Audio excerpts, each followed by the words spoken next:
I'm Holly Meyer, Infusion nurse, oncology certified nurse at the Quincy Medical Group Cancer Institute. And you've come from a care plan today discussing your treatment. And now we're going to go over some further follow-up instructions that we would like you to keep in mind as you move forward with your immunotherapy or chemotherapy treatments. And we're going to go into that information now. So the first thing you should have received is a booklet with some information from a site we use called McKesson.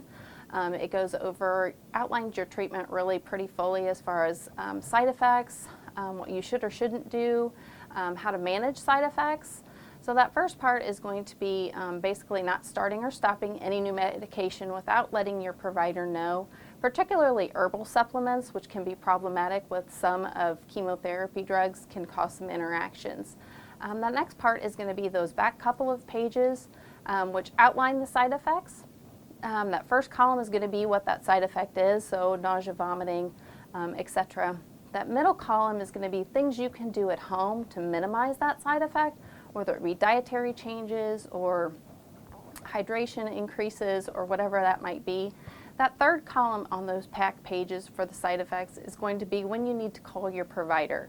So it's going to list things that are happening that maybe you're not going to be able to manage at home on your own, so we'll need a call to us at the clinic so that we can get you checked out for further evaluation. So our chemotherapy magnet is going to be one of the things that we would like you to keep first priority. We asked you to place it on your refrigerator. Kind of go through it as a daily checklist to see are any of these things happening and do I need to call my provider?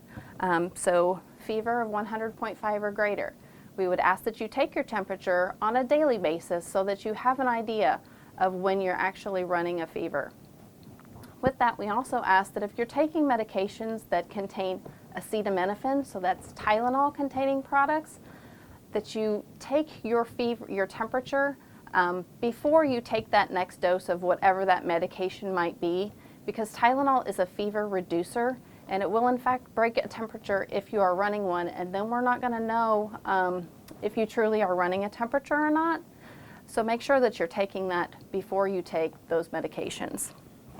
Shaking or chills, also the way that our body determines maybe we're trying to fight off an infection. Its first response is to raise the temperature and try and cook off, if you will, the bacteria or virus that is causing the issue.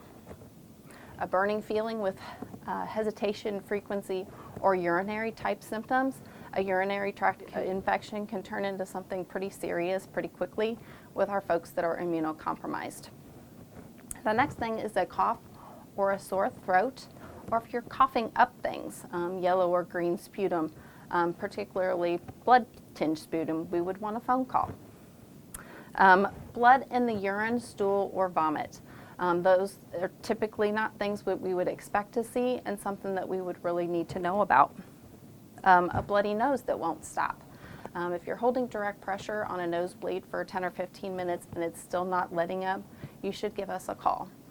That next thing is going to be easy bleeding or bruising. So if you're finding that you bruise very easily or you get a cut or a scrape and it just continues to bleed, we would want to know about that as well.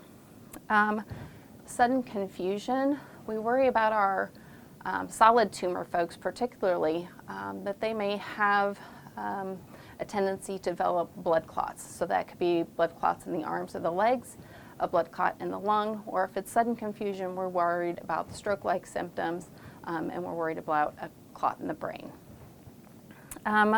Any sudden severe itches, rash, hives, shortness of breath, or anaphylactic type allergy reactions, we would want to know about as well.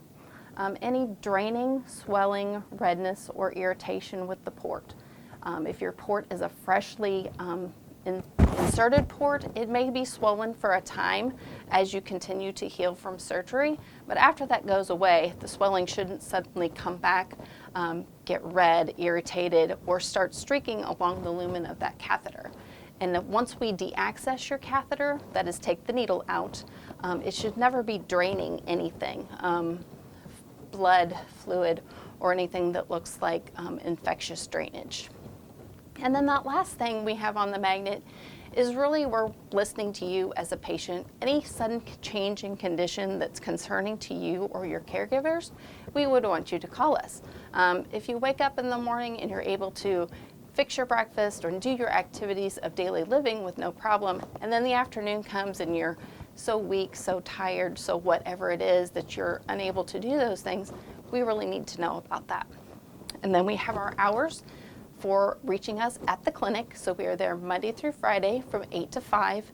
And then we have an after hours number at the bottom of that magnet that you can reach a provider on holidays, nights, weekends, anytime our clinic is closed. The next thing we're going to make sure that you have with you is a wallet card. And you may get a couple of wallet cards. You will definitely get this one, which says you are an infused chemotherapy. So it will have your name, the name of your protocol, which is your drug regimen, the date you started, and then the cycle length. So cycle length is day 1 is the day we initiate or start chemotherapy. The days that lead out from chemotherapy are your subsequent days. So if today you're getting chemotherapy, we're going to call that day 1. Your day after, your first day after, is going to be day 2. So when we talk about cycles this and days that gives you an idea of how we number those and what that means. And then that, again, we have our names and our numbers and our hours of operation and when you're going to get a hold of somebody at the clinic and when you're going to need to use that after hours number. If you do have to use that after hours number, our doctors, we have 5 providers that rotate call. So if you are a patient of Dr. Smith or Dr. Ali, it may be Dr. Kadiru that has call that weekend.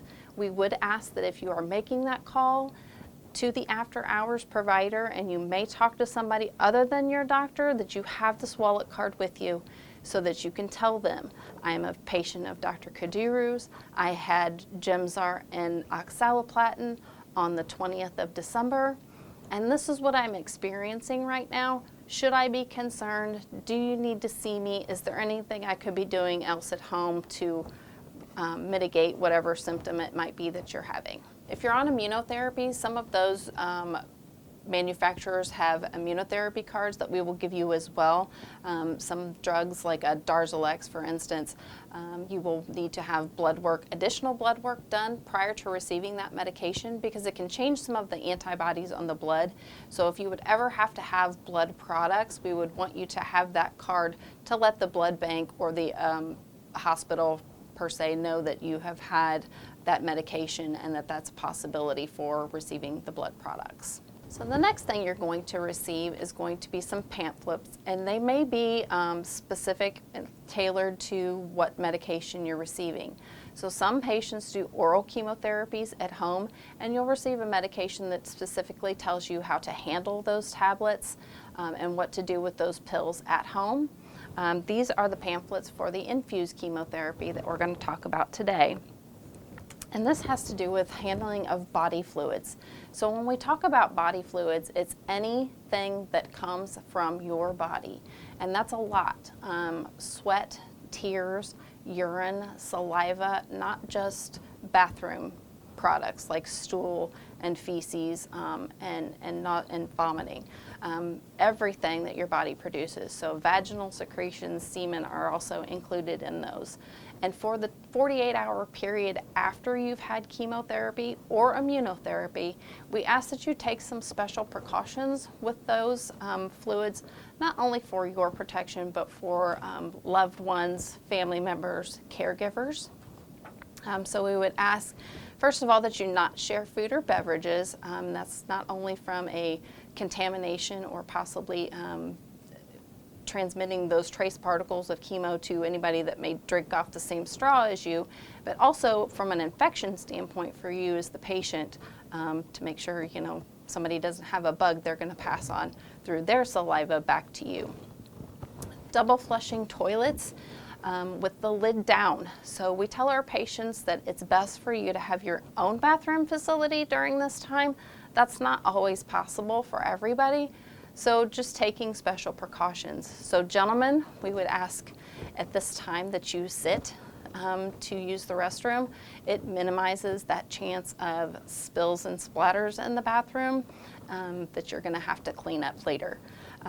If you do stand and you splatter on the toilet lid, we're going to want you to put on some disposable gloves and clean up that with a disposable Clorox or Lysol type bleach wipe.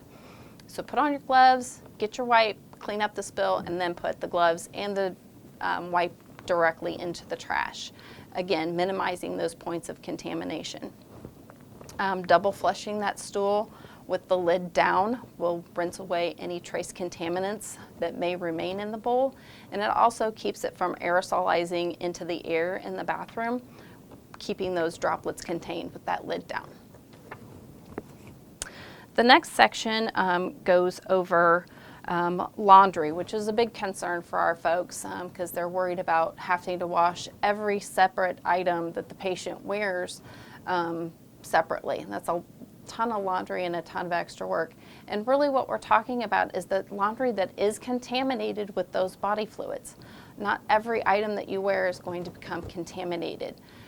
For example, I like to tell folks sometimes you have hot flashes with the steroids, or ladies of a certain age, or the oral medications can cause hot flashes.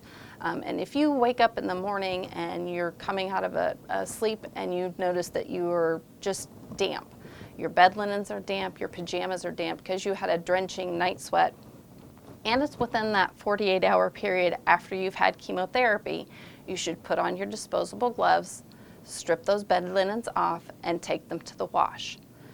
They need to be washed in the hottest water the fabric can stand without ruining it for 2 full cycles through. So that's a soap, water, rinse, soap, water, rinse. Then they can go into the dryer just like normal. Don't add a bunch of other items with that, because all you're doing when you do that is spreading out that contamination on other items. It's really about minimizing the amount of contamination and the points of contact that you have. It also goes over disposal of contaminated items. So that would be adult diapers, briefs, tampons, feminine hygiene pads, and that kind of thing.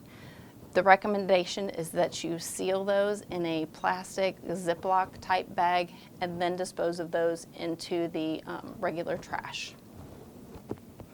The next thing it goes over is cleaning carpet, upholstery that has been soiled, using absorbent disposable cloths to mop up as much of the contamination as you possibly can, and then washing those up with some type of cleaner, whether it be an upholstery type cleaner, and really just getting that as dry as possible.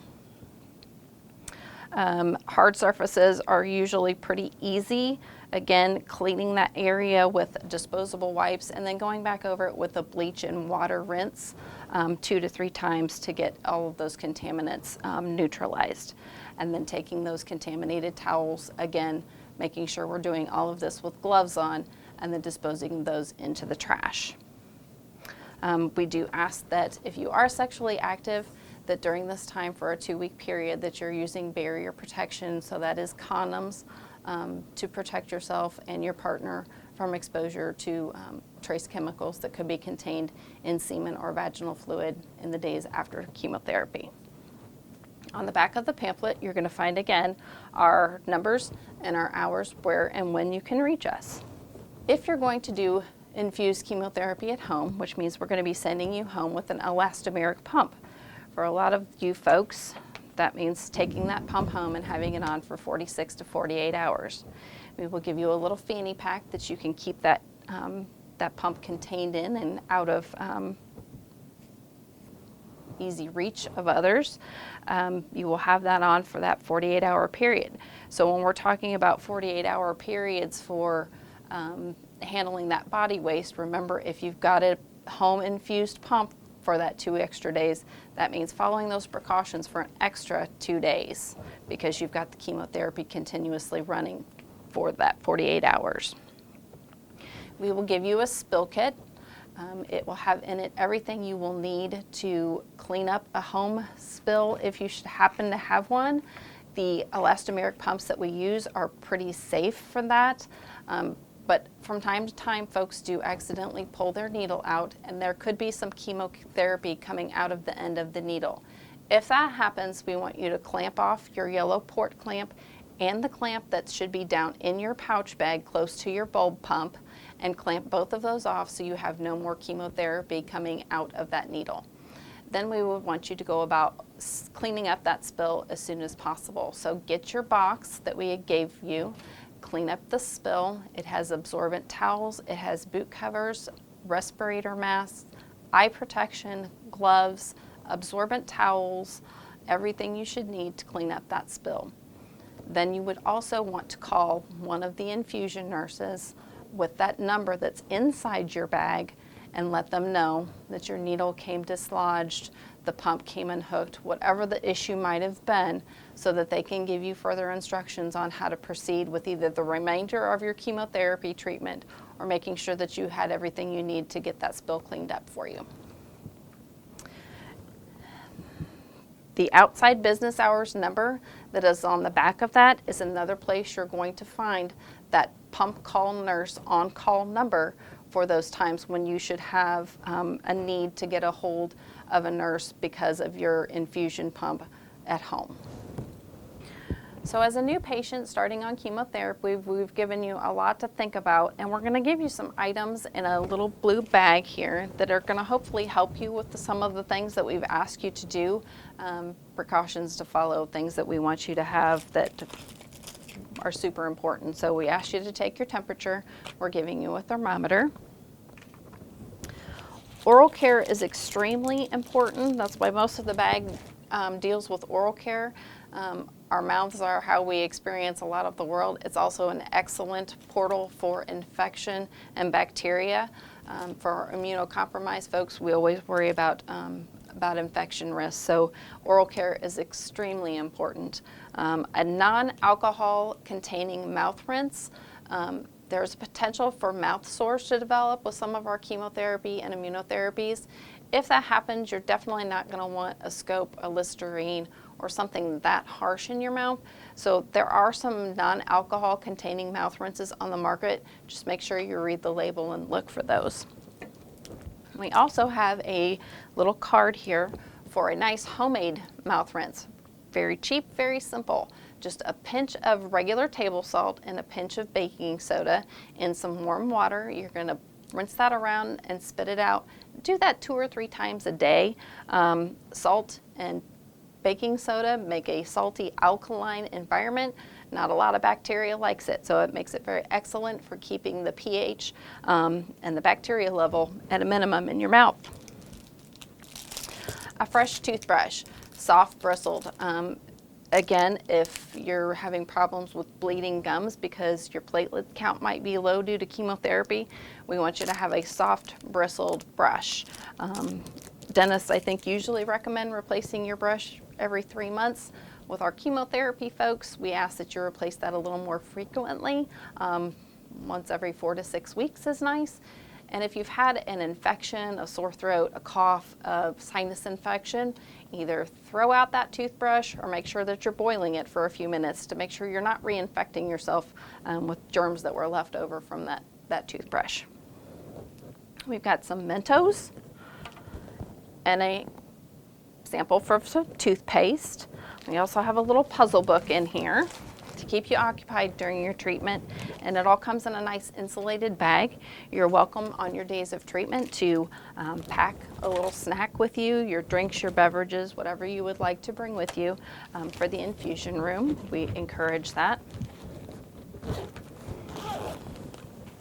You're also welcome to have a caregiver. We do ask that you limit people in the infusion room to 1 visitor per person during treatments. We also ask that that visitor be at least 16 years of age and not pregnant for their safety. We are giving hazardous materials, and we don't want to expose youngsters and pregnant women to that. The last 3 topics we're going to kind of wrap up with are going to be nutrition, hydration, and infection prevention. So nutrition, very important. Your chemotherapy is based on your height and your weight. So now is not the time to go on a diet. We want you to really stay kind of at the height and weight that you are, because that's how we've dosed your chemotherapy. If you start losing too much weight, we will ask that our dietitian get involved and get you some tips and tricks to kind of keep your weight and your nutrition status up during treatment. If we have to decrease the amount of chemotherapy due to weight loss, we always kind of worry that it's not going to be as effective and you're not getting the full dose that you need to treat your cancer. So try and eat as nutritiously and healthfully as you can, keeping up those calories. So calorie-rich, high-protein foods. Be prepared for some taste alterations. Unfortunately, chemotherapy can sometimes alter taste, making food taste funny or taste less. Now is a good time to experiment with some foods maybe you didn't think you liked before, trying some new cooking methods, trying some new spices, just anything you can do. And again, if you're feeling confused or need some help, don't hesitate to ask. We have cookbooks available. We have nutritionists, dietitians available to help you with suggestions on how to maintain your calories. Boost and Ensure type drinks are good for supplemental calories. I caution folks on using those too heavily, and the tendency, I think, is because they're quick and they're simple, is to use those as a meal replacement. They are definitely not intended to be a meal replacement. They are meant to supplement calories. So full meals, proteins, lean proteins, chicken, fish, vegetables, fruits, making sure that raw vegetables and fruits are well washed. We want to make sure that those are cleaned properly, that we don't end up with some kind of a foodborne illness from unwashed produce. Leftovers, making sure that if you have leftovers that we're getting those from stovetop to refrigerator quickly. We don't need a listeria or a salmonella from leftovers that had been sitting too long. Also cautions with just use some common sense about, salad bars and things like that, making sure that we're eating at reputable establishments and they've kept their salad bars and things like that at the right temperature. So just using some common food sense with eating. So with regard to the taste alterations, a lot of folks complain of a metallic-y taste. So with that, what you can do is try switching to plastic utensils and silverware. Also not drinking directly like out of a pop can. Things like that will help. Maybe even cooking with non-metal utensils, so wooden spoons or silicone spatulas and spoons as opposed to wooden spoons. And tomato-based sauces seem to be one of the notorious ones for people really saying they can taste that acidy, metallic-y taste through those. So maybe have to avoid spaghetti sauces and things like that if that becomes an issue for you. Hydration is the next critically important thing that we discuss with our patients. We need to make sure that you have enough hydration to clear the toxins from your system.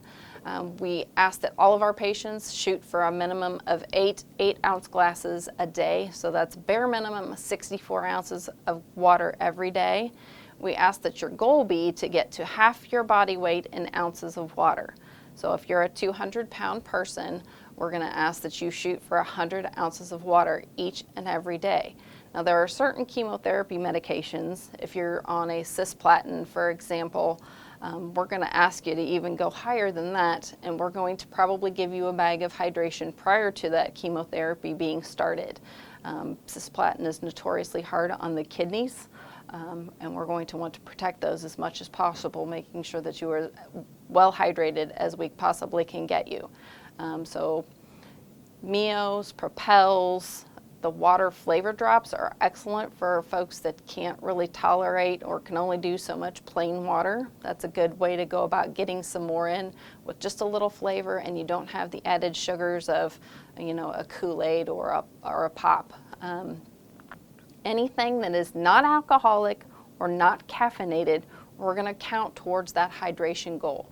So fruit juices, Gatorades, Body Armors, Propels, Powerades, things like that will count towards that hydration goal, but keeping in mind that water is the absolute best and easiest for your body to process. We also want to caution you against caffeine and alcohol. Caffeine, we would ask that you severely limit Alcohol we would ask you to avoid altogether during chemotherapy or immunotherapy. If you do happen to have a cup of coffee or a beverage, a soda that has caffeine in it, what we're going to ask is that if that's a 12-ounce soda, that you're going to offset that with a 12-ounce glass of water, and that's over and above your 64 minimum for that day. Caffeine is a diuretic, so again, it's going to be pulling hydration and water from your system. So we really want to keep you hydrated. And if it's hot, you're outside sweating, and you're losing more fluid losses through those mechanisms, we're going to ask you to make sure that you're replacing those. Dehydration can get our folks, our chemotherapy people, in trouble faster than almost any other thing. Electrolyte imbalances, weakness, lethargy, those are the things you're going to find. Even a lot of times before you notice that you're thirsty, you're just going to be kind of slow in your thinking. Things aren't going to be tracking quite right. You may be a little weak. That's when we really want you to get on the hydration and really push towards drinking more water. Infection prevention is the next and last thing we're going to discuss. We worry about our chemotherapy, immunotherapy folks, and they're being exposed to bacteria, viruses, things that they can be exposed to just in everyday life and the general public, and what to do to minimize those, because we definitely don't want you hospitalized with an infection that your body is going to very much struggle to fight off, with your body being immunocompromised from the chemotherapy. So the best thing you can do, the easiest, the simple thing to do, is wash your hands. So 30 seconds, warm water, soap, and it really is about the friction, so make sure that you're scrubbing good under that water for 30 seconds.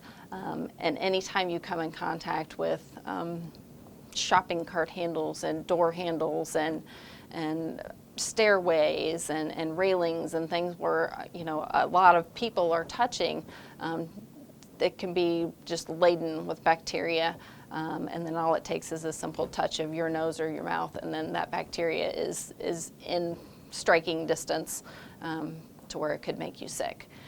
So soap and water is the absolute best, easiest thing you can do, but you don't always have a sink and a soap at your disposal. So the hand sanitizers, the alcohol-based rubs are a good thing to keep in coat pockets, change pockets, purses, and when you don't have the ability to wash your hands, use that hand sanitizer.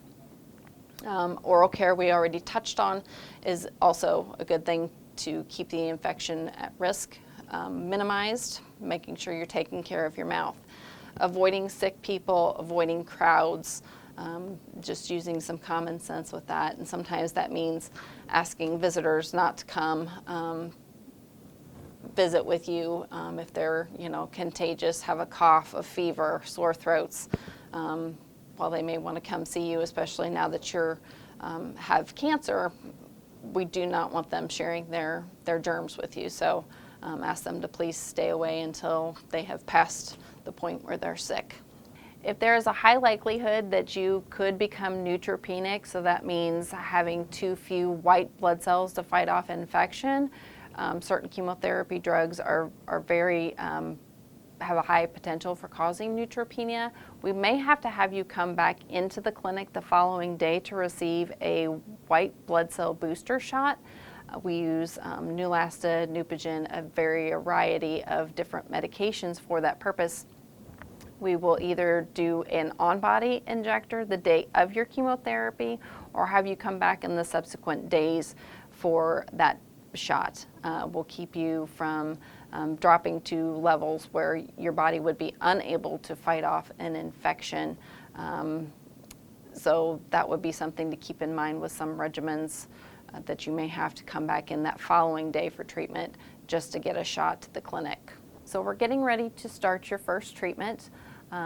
We would ask that you allow at least 30 minutes for mix time in the pharmacy. Our medications are mixed right here on site, and they are not mixed until you get in the treatment chair and the provider has cleared you for treatment and the nurse has written up your chart and made sure that you're ready for treatment, you're due for treatment, and that all of your labs and diagnostics are back, that have cleared you for treatment. So make sure that you do allow at least 30 minutes for our pharmacy staff to mix your medication before we get you started.